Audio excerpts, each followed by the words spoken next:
Okay.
And following Mr. President's directives, an aeroplane was made available, and also working with the Minister of State for Transport, Aviation, who arranged for a chartered plane to be sent to Moscow to bring back the 100 and, well, we thought at the time that there were 250, but it's turned out that there are 155 of them, who you can probably see behind me, who've just arrived.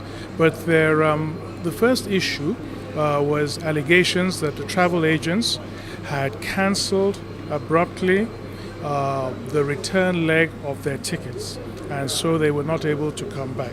So we had it in mind to to investigate that, and then to take whatever measures were necessary. But as they arrive now, I must say that it's rather disturbing, because as you can see, they are very young. I wouldn't say that they look like the normal football fans you would expect, who would pay their way to go to Russia and pay their way to come back. We have there a young girl, with a baby, and I went to Libya when Mr. President directed us to go and evacuate irregular Nigerian migrants there, some of whom were trafficked. And the disturbing thing about this set is that they have all the hallmarks of of young children who may not have gone there entirely just to follow the World Cup. So we're obviously going to have to look deeper into this. Okay, please tell me your name. My name is Olajide Israel. Okay, what is the story? When did you arrive Russia, and what was the story that you are stranded in Russia? In the first place, before I get to say anything, I need to thank His Excellency, our President, for giving us this opportunity to return back home safely. And to those who have helped us down there in Russia, that has not let us be fooled and astray. Getting down to Russia, I went there to watch football, and after which we are through, people started going back individually to the airport to return back home.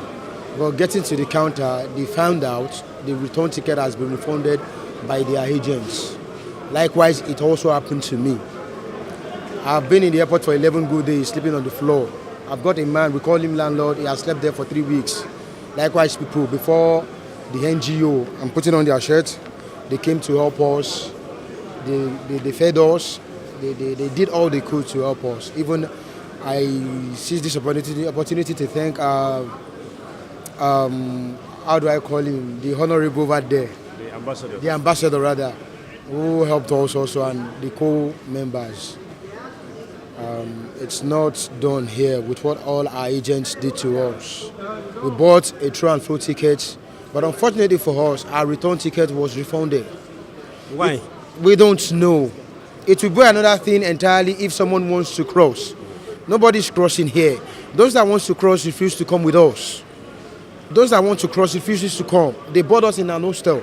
And those that wanted to cross went away. They never came back with us. So this we are seeing now wish to come back to our homeland. We've got families, we've got works we do here. We only went there to catch our phone, and come back home becomes a war for us. So please, we beg the federal government to fight for us on this issue. We need to get to the root of this matter. So that's all I can say for now. Thank you so much. Thank you very much. You said the name is? Babatunde Idris. Thank you. I'm here as a volunteer. I came with these people because I was engaged by the embassy. I just want to say something regarding what the previous speaker said. One, I want to say that he didn't do justice to the embassy in the first place, because today, as early as 3 a.m., the embassy staff were there at the airport, including the consular himself, the financial, the FA, the education attaché, and some other people that I cannot even mention their names. Okay, one. Then regarding the accommodation, he was saying that people were sleeping on the streets, they were not given food, no accommodation, not even cup of tea. That is also not true. Because as I can show you now, if you can zoom it, these are the 3 addresses of the hostels booked by the embassy.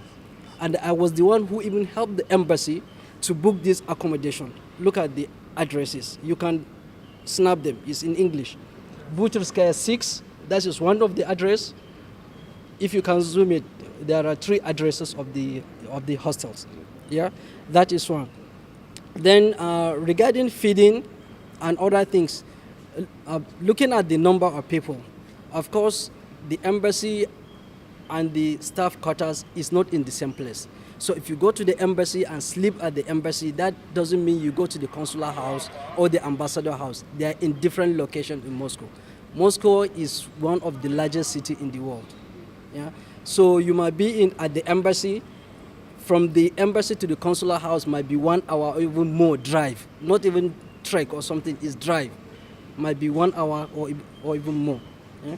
So him saying that they went to the embassy, they slept, and no one could even come out to talk to them, that actually doesn't add up. Okay, please tell me your name, sir. My name is Dikwali Aji. Okay. Tell me the story of you guys getting stranded in Russia. What happened? I think there are not two stories. So many people are in Russia for different things. I understand the fact that some people got stranded based on the fact that they are agents. Though one would want to say that they wanted to seek for greener pastures. But I think so many things went behind. When some of them discovered that you can't actually stay in Russia and they had to come back. But I think it shows a deficit in the system. Who licensed all these ticketing agents that sold tickets for them and picked up their return tickets? Who gave them the license? So it shows the deficit in the system. There's no point.